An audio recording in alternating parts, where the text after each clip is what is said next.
Começa. Falou, depois você copia, vamos falar. Aqui, Claudinha. Porcel. Porcel. Vamos Porcel.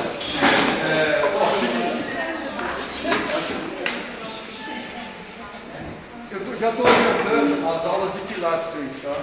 Já adiantando assim, não é adiantando. A aula já é assim mesmo. Ele chega assim já. Pra que foi buscar? Quando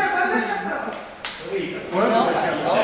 Na 13ª semana. Dia 30. Depois da semana de arquitetura, tem uma semana de folga e vem a aula. Acho que é isso.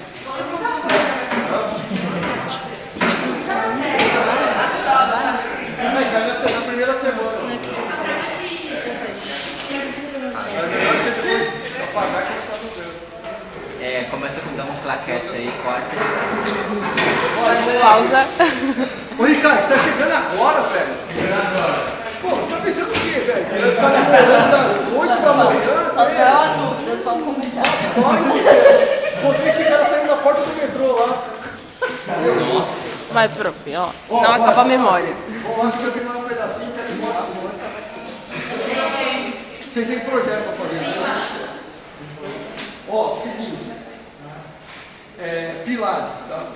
Ainda tem a parte do pré-dimensionamento que eu vou escrever aqui, que é a parte que interessa mais, mas para não ficar, como se diz, pré-dimensiona assim e acabou, sem nenhuma teoria, sem nada. Para ser um resumo, mas bem resumido mesmo. Resumo do resumo. Certo? Então o que acontece? Pilares, nas outras aulas eu coloquei lá, lajes, são elementos estruturais planos, placas, né? Vigas, aula anterior, são elementos estruturais lineares, né? Barras, só que fica na horizontal. O pilar é a mesma coisa, é um elemento estrutural linear, em linha, só que em vez de estar na horizontal, está na vertical. Tá? E aí, no pilar, o que vai preponderantemente, o que vai prevalecer era o esforço de compressão axial, que acontece ao longo da barra. Tá? Então, o comportamento estrutural dele deveria ser de suportar apenas o esmagamento, né? A compressão. Só que também acontece de ter um momento, um embarrigamento, porque acontece a flambagem, né? Então você esmaga muito, se ele for muito esbelto, ele pode embarrigar. Então você começa, tem toda uma carga, se ele for muito comprido e fininho, ele dá aquela entortada. Tá? Isso é flambagem. A outra coisa que também pode acontecer é excentricidade. A carga não está no centro de gravidade. Que é o que eu mais ou menos escrever aqui. Ó. Ele não está aqui, ó, no centro. A carga fica deslocada do eixo do pilar. E se ela ficar deslocada do eixo do pilar, acontece excentricidade acidental. Isso pode ser por... Assim, aconteceu na hora de executar o pilar, você não conseguiu garantir que ele está centralizado. E aí ele fica deslocado e isso vai causar momento. Momento é força vezes distância, né? Lembra? Deslocamento. Então, você imagina, eu tenho toda uma carga centralizada. É só esmagamento, eu só preciso suportar a carga assim. A compressão, tá? Se ele começa a deslocar, começa a entortar, ele começa a ter esforço que provoca um giro, né? Então eu tenho a força vezes esse deslocamento, essa excentricidade, causa uma rotação no pilar, tá? Que é o momento. Então, além de ter o esforço de compressão, eu também tenho um momento. Então, eu passo a ter um esforço a mais que eu deveria ter. Tá? Como que eu calculo esse momento? Pegando o valor dessa carga e multiplicando por esse, sei lá, 2 centímetros, 3 centímetros, 5 centímetros de excentricidade. Isso vai causar rotação na base do pilar, é ruim isso. Aí lembra que eu comentei que nos pilares a gente não costuma diminuir o tamanho do pilar conforme o pilar vai subindo. Vocês estão fazendo multifuncional, prédio alto. Quando a gente calcula, lá na base da fundação ele tem uma carga muito grande, então precisa ser um pilar parrudo, pilar grande. Tá? Como o pilar vai ser maior, por causa da carga, se eu diminuir tipo, lá na cobertura, eu teria um pilar pequeno, não tem tanta carga, então não precisaria ser tão grande o pilar. Então eu poderia diminuir o tamanho. Só que se eu diminuo o tamanho, eu não consigo garantir com muita eficiência esse alinhamento dos pilares. Então os pilares começam a ficar excêntricos, começam a sair fora do eixo. Tá? E isso é ruim porque depois vai causar instabilidade global. No conjunto da estrutura, no prédio no todo, ele não fica tão estável. Tá? E vai causando essas flambagens, tá? Esses embarrigamentos. Tá? Então, em resumo, é isso. Tá? Tem uma força que esmaga o pilar, eu fiz um pilar mais comprido, ele vai ter um embarrigamento. Tá? Esse embarrigamento é a tal da flambagem. É quando ele entorta, quando ele embarriga, ele sai do eixo original, ele se desloca lateralmente devido à compressão. Então eu faço todo um cálculo, a gente está fazendo um pré-dimensionamento, a gente não está calculando mesmo. Mas, por exemplo, no 8º semestre a gente vai calcular isso com a estrutura metálica, que ela é bem mais suscetível que estrutura de concreto. Estrutura de concreto geralmente é parruda, e estrutura metálica geralmente são peças finas e compridas até, mas geralmente são peças finas, e aí isso causa bastante efeito de flambagem. Tá? Quando é estrutura de concreto, eu vou resgatar uns milhões de informações. Quando é estrutura de concreto, no geral, e acontece esse efeito de flambagem, ao embarrigar para um lado, ele acaba fissurando. Então, por exemplo, a estrutura de concreto não aguenta a tração, o concreto não aguenta esse esticamento. E ao esmagar e ele entortar, ele acaba fissurando o lado que traciona e o lado que comprime acaba tendo um esmagamento, compressão. Dá para fazer isso no próprio corpo, a hora que você estica assim, mas aparecer umas estrias aqui, assim, do lado de cá, começa a sanfonar tudo, né? É o que acontece com o pilar quando ele dá aquela entortada. Tá? Aí, com relação a esse embarrigamento, a esse deslocamento, a esse efeito da flambagem, depende também de como está preso as extremidades, né? Depende da vinculação, é o que está escrito aqui, ó. Então, o comprimento de flambagem, então, esse LFL, que eu chamo de comprimento de flambagem, é exatamente o que chama LFL por causa disso, porque é L de Language, de comprimento no inglês, tá? Language, e FL de flambagem. Então, o comprimento de flambagem vai estar relacionado com o tipo de vínculo. Tá? Então, se ele for um apoio fixo, só apoiado, biapoiado, igual como se fosse uma viga. E aí eu tenho a força normal de compressão. O tamanho que tem a peça é o próprio tamanho do comprimento de flambagem. Tá? O que a gente vai usar vai ser sempre esse caso aqui. A gente supõe, tá, que para os edifícios convencionais, o comprimento de flambagem, quer dizer, na hora de calcular o índice de esbeltez, então o índice de esbeltez é um índice que vai indicar se o pilar é ou não esbelto. Então tem uma continha que eu faço e essa continha vai me dizer se o pilar ele vai ser esbelto ou não. Quanto mais esbelto o pilar mais suscetível o pilar de flambar. Tá? É mais fácil de ter esse entortamento. Então a gente mede isso, a gente classifica o pilar curto, médio ou esbelto. Um pilar esbelto é quando esse lambda aí, esse índice de esbeltez é maior do que 80. Tá? Quando ele estiver entre 40 e 80, ele é médio, e quando ele é menor que 40, ele é um pilar curto, um pilar que ele não tem facilidade de flambar, é um pilar mais parrudão. O gordinhos. É o gordinhos, isso. Um pilarzinho pequeno e parrudinho. Pequeno e tá. Beleza, como a gente calcula esse índice de esbeltez? Pegando o comprimento de flambagem.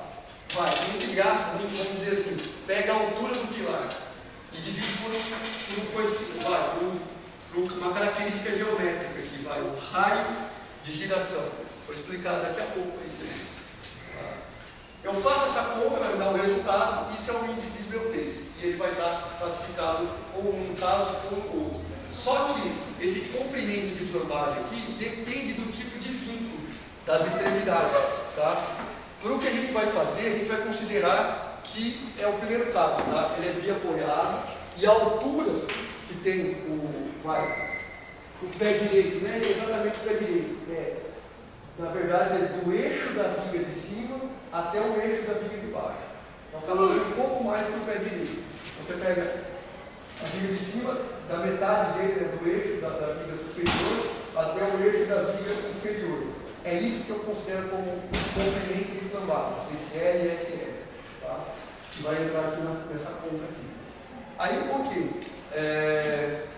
Se o apoio for um apoio, mas eu tenho uma reguinha, não, né? Régua? Aquelas reguinhas molengas. Quer a bolacha? Não dá. Se tivesse uma reguinha aí, pequena, se fosse maior, era melhor. Mas tudo bem. Se eu tiver, então. Tem que ser régua, régua pode ser esse negócio aqui. Até que dá, mas não digo. Mas Quebrar. Esse aqui dá até gosto de.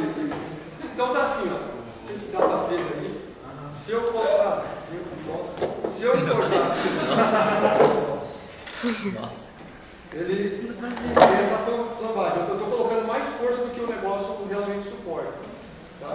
Em termos de esmagamento. Então ele está fazendo esse embarrigamento. Ok. Se eu prender aqui, ó, se eu deixar bem mais fixo aqui e começar a entortar, agora quebra. Então para. Então se eu deixo aqui bem mais fixo e começa a entortar, ele não vai entortar e voltar entortando assim, ó, de baixo. Ele vai garantir uma certa rigidez aqui e só depois é que ele vai embarrigar. Por quê? Porque esse apoio aqui, essa vinculação aqui é bem mais fixa, né? Tem muito mais rigidez do que essa. Tá? Então, ao esmagar, esses N's aqui são a normal de compressão, o esforço, né, de compressão. Quando um dos lados tem mais rigidez, né, no caso só um lado e o outro não, eu considero que o comprimento de flambagem, ao invés de ser toda a peça, ele é 70% do tamanho. Tá? Então é 0,7 do tamanho total. Se ele tiver engastado em cima e embaixo e começar a entortar, ele só vai embarrigar nessa região mais central. Tá? Então é 50% do total. E se ele estiver só apoiado aqui e solto lá em cima, sabe? Eu estou apertando, mas ele é totalmente desvinculado aqui em cima. Está molendo aqui. Assim. Então ele é o dobro do tamanho. Só que a gente não vai usar esses aqui, tá? Para os trabalhos. O que a gente vai fazer, né, e o que geralmente é o comum para edifícios convencionais, em termos de calcular flambagem de pilar, a gente considera que ele é biapoiado. Mas existem outras peças, por exemplo, treliça, sei lá, uma mão francesa, outros tipos de peças que estariam submetidas à compressão, e aí eu posso ter uma situação que eu tenho mais rigidez de um dos apoios. Tá? E aí vai mudar isso. Beleza? Deu para entender? Não? Sim. Estranhei, mais ou menos. Tá? Então, o que eu acabei de falar, para edifícios convencionais, a gente vai considerar que vai ser do eixo da viga superior até o eixo da viga inferior, comprimento de flambagem. Com relação a esse desenho é o seguinte, existem situações, por exemplo, vai de conta que esse lado aqui, você está tendo a edificação com os seus pés direitos tudo normal, tudo 3 metros. E aí desse lado de cá, de repente, você tem um pé direito duplo. Tá? Então, a distância entre uma viga e outra é maior. Tá? Nesse sentido, sei lá, dá tudo a 3 metros. Então, eu tenho maiores travamentos. Então, se eu tiver um pilar, se o pilar for quadrado, tudo bem, é diferente. Mas se o pilar é retangular, o ideal é eu colocar o sentido que ele tem mais resistência no lado que está mais fraco. Vou colocar assim. Se eu pegar, isso aqui é mais fácil de entortar desse jeito aqui, que é fino aqui, do que eu pegar assim e ele entortar nesse sentido. Né? É mais fácil esse pilar entortar aqui, ó, nesse sentido, do que eu pegar e entortar ele assim, ó. Certo? Ele não vai entortar desse jeito aqui, ó. Ele entorta mais fácil assim, nesse sentido.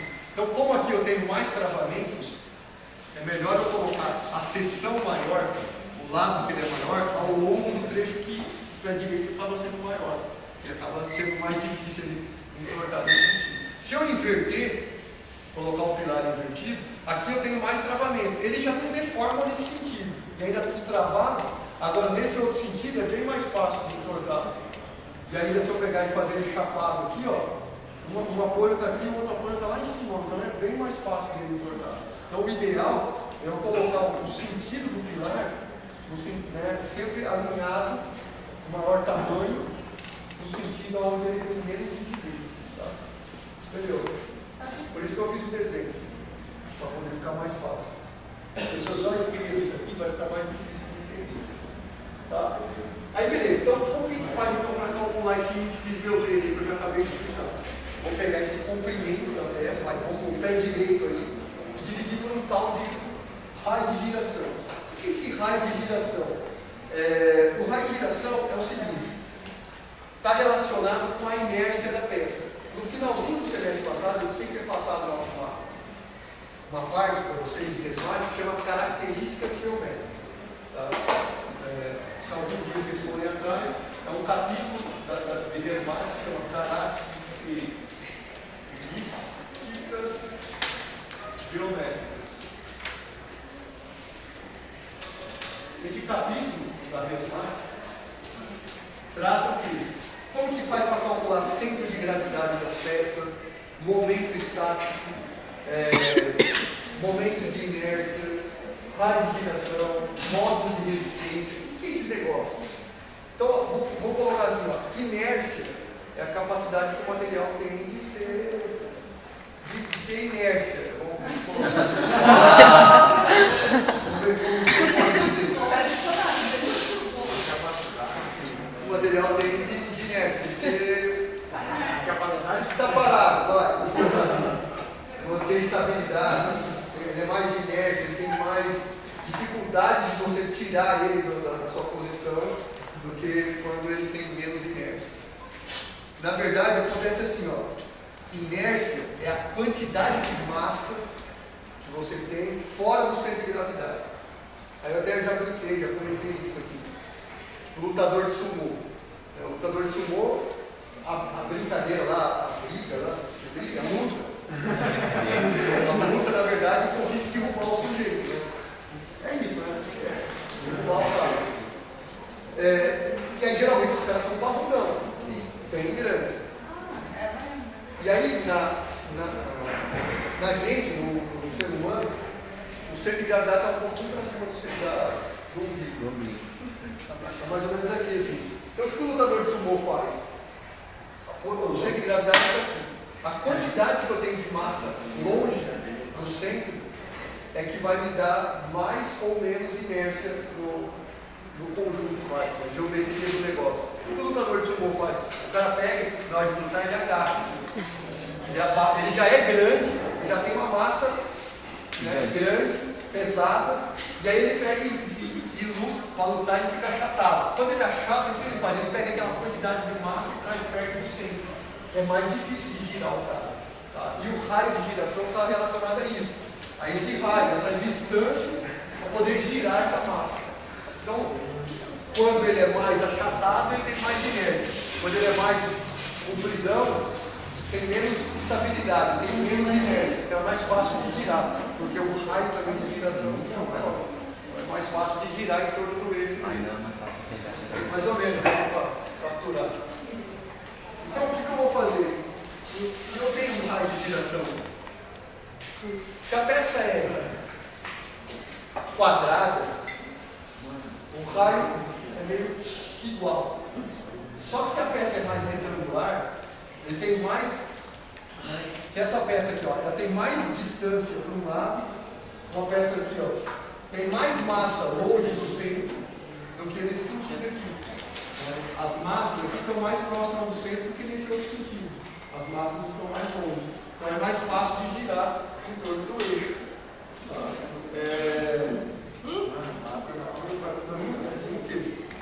Então é mais fácil de girar num sentido do que no outro.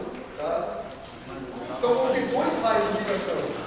As características geométricas sempre a gente trabalha no eixo Y e no eixo X. Tá? A inércia nesse sentido é um. Tem menos inércia nesse sentido. Tem mais inércia nesse outro sentido. Está mais longe. Isso. É mais difícil de barrigar nesse sentido do que de barrigar nesse sentido. Está chapado assim. Então é mais fácil, isso aqui é um pilar, é mais fácil de barrigar nesse sentido do que você barrigar ele assim. É mais fácil você entortar ele nesse sentido do que entortar ele assim. Então ele tem mais inércia num sentido do que em outro, quando ele é retangular. E aí o que a gente vai fazer na hora de calcular? Calcula sempre pelo menor raio de giração, pelo pior caso. Ele não entorta nesse sentido, mas nesse ele entorta, tá bom? Não adianta eu calcular para esse se ele vai entortar para o outro lado. Então eu já pego o pior caso para poder ter a certeza que não vai acontecer por baixo. Tá? Não vai acontecer esse barrigamento. Esse cálculo então consiste em pegar o tamanho e dividir por esse raiozinho. Se fosse perfil metálico, que é o que vocês vão trabalhar no oitavo, esses raios, conforme o perfil, ele está tudo tabelado já. É um produto pronto. Mas a estrutura de concreto, você vai fazer um pilar de, sei lá, 22 por 30, 20 por 30, 25 por 40. Você vai escolher o tamanho que você quer lá. Então a gente calcula isso. Como? Calculando a área. Tá? Então, pegando um lado, fez o outro. Vai estar em centímetros quadrados. Calculando a inércia, que é pegando a base, multiplicando pela altura ao cubo, dividido por 12. Esses valores estão de forma por causa da figura, tá? A figura ser retangular. E aí eu faço o quê? Pego a inércia, divido pela área e tiro a raiz. Isso é o raio de giração, tá? De uma seção retangular. E aí o que eu faço? Pego o tamanho da peça, divido pelo esse raio, e aí eu tenho o ângulo, que é o índice de esbeltez. Geralmente a gente faz esse caminho, mas existe uma fórmula de atalho, uma fórmula rápida, que é esse aqui tudo já sintetizado. Isso é uma fórmula, são... Isso. 3,464 dividido pelo tamanho que a peça tem, multiplicado pelo tamanho que a peça tem, dividido pela espessura. Já me dá o valor do ângulo aqui direto. Eu já botei isso para lá. Aí eu comparo, se ele tiver entre 40 e 80, ele é médio. Se ele tiver mais que 80, ele é esbelto. Se tiver menos que 40, isso aí não vai acontecer flambagem. Acima de 80, ele está sujeito a acontecer flambagem. Aí existe um cálculo que a gente faz de tensão de flambagem. Só que a gente não vai chegar nisso aqui nesse semestre, a gente vai fazer. Tá? A gente só vai escolher uma peça de modo que fique menos que 80. Para poder ficar verificando se vai flambar ou não. Mas existe uma verificação que faz. Melhor que 80. Menor que 80. Porque acima de 80 ele está sujeito a flambar, porque é esbelto. Tá? Isso é. E se o pilar for circular, então as características da geometria dele é diferente. Então a área calcula de uma forma diferente. A inércia calcula de forma diferente. Tá? Então a área pode ser πd ao quadrado dividido por 4 ou pode ser πr ao quadrado. Os dois